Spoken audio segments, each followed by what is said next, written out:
내가 한 바로 그 말이 마지막 날에 그를 심판할 것이다. 사람들에게 존경을 받는 자리에 있다는 것, 그 맡은 직무가 그렇고 그 직무의 처음이시자 마지막이신 그리스도 덕에 이렇게 사랑을 받으며 살고 있습니다. 사제가 되면서부터 시작된 이 고정된 존경의 자리는 큰 잘못과 실수만 아니라면 유지할 수 있습니다. 노력이 없어도 해야 할 일이 정해져 있고 그것에 충실한 것만으로도 괜찮은 자리가 사제직입니다. 그리고 이런 삶은 시간이 지나면서 사람들에게 일종의 보호막을 얻어 사람들의 눈에 잘 보이지 않는 자리가 되어 있습니다.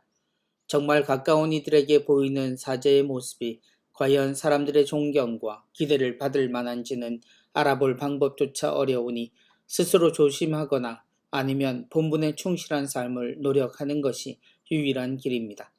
가까운 이들의 증언을 믿을 바도 못 되거니와 진리를 궁금해하고 함께 지낼 수 있는 이웃이 누군지도 불확실하기 때문입니다. 예수님의 모습을 보면 소명을 받아든 이의 삶의 태도는 이런 것을 궁금해하지 않는다는 것을 느끼게 됩니다. 아버지의 뜻을 실천하는 예수님은 사람들이 당신을 어떻게 대하는지 아시지만 그것 때문에 당신의 태도를 바꾸시거나 방법을 변화시키지 않으십니다. 오히려 당신이 해야 할 일을 하시는 것이 주님의 유일한 방법이십니다. 예수님은 당신이 보내신 분을 드러내고 있음을 증언하시면서 당신이 누구도 어둠 속에 머물지 않게 하시려고 살고 계신다 하십니다. 빛인 이유는 빛나기 때문이 아니라 누군가의 앞을 비추어 그가 바른 길을 걷도록 돕기 위해서입니다. 하느님 아버지의 뜻을 알고 그 길을 걸어가게 하시려고 예수님은 계속 당신의 빛을 비추십니다. 그러니 그의 선택에 따라 예수님의 빛이 약해질 리도 사라질 리도 없는 것입니다. 오히려 그가 그 빛을 피해 걸으면 그의 어둠이 더 잘 드러날 수밖에 없습니다. 예수님은 사랑을 그치지 않으시기에 우리가 이야기하는 구원의 순간에도 당신 사랑과 구원의 빛은 그치지 않습니다. 아직도 심판자로 주님을 몰아세우는 세대에 예수님의 말씀은 분명합니다. 누가 내 말을 듣고 그것을 지키지 않는다 하여도 나는 그를 심판하지 않는다. 나는 세상을 심판하러 온 것이 아니라 세상을 구원하러 왔기 때문이다.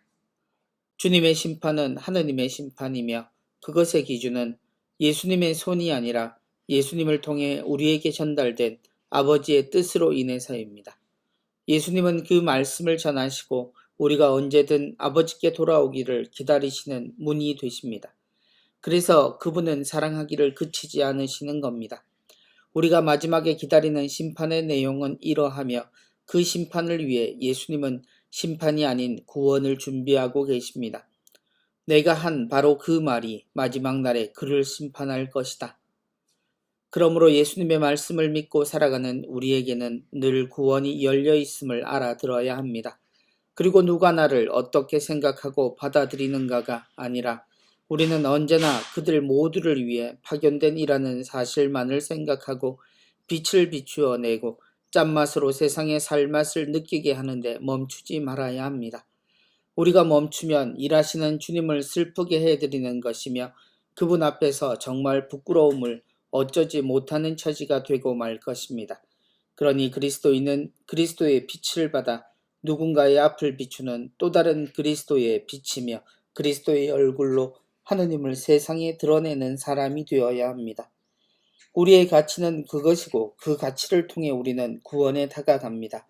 도구라는 이유로, 쓸모라는 이유로 우리가 슬퍼할 이유가 없는 것은 이 모든 것이 하느님으로부터 전해지는 사랑을 받지 않고서는 불가능한 것이기 때문입니다. 그러니 주님의 말씀을 따라 걷고 주님의 말씀을 전하는 당당한 사람이 되도록 노력해야겠습니다. 할렐루야.